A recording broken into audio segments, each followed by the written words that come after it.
There must be a line between good work and stupidity.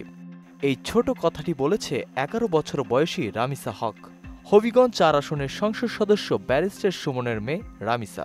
সে কথাগুলো বলেছে যখন সে জানতে পারে তার বাবাকে হত্যার জন্য অজ্ঞাতনামা ৪-৫ জন খুনি মাঠে নেমেছে।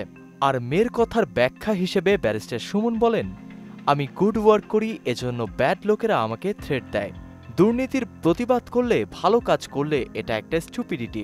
কিন্তু হঠাৎ কেন এরকম পরিস্থিতির সম্মুখীন হলেন ব্যারিস্টার সুমন?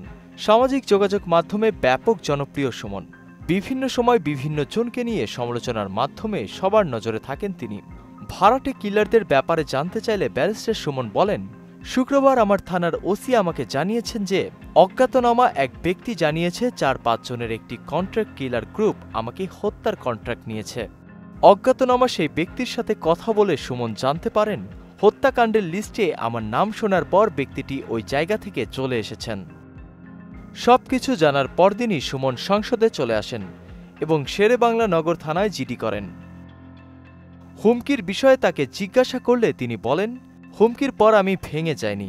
মৃত্যু তো অবধারিত, এক সময় না এক সময় মরতেই হবে। কিন্তু আমি হঠাৎ করে মরে গেলে আমার আনফিনিশ যে জবগুলো আছে বা পরবর্তী জেনারেশন কোনোভাবেই যেন উৎসাহ না হারায়, সেজন্য আমাকে মেরে ফেললেও আমি দেশ ছাড়ব না, কাজও বন্ধ করব না।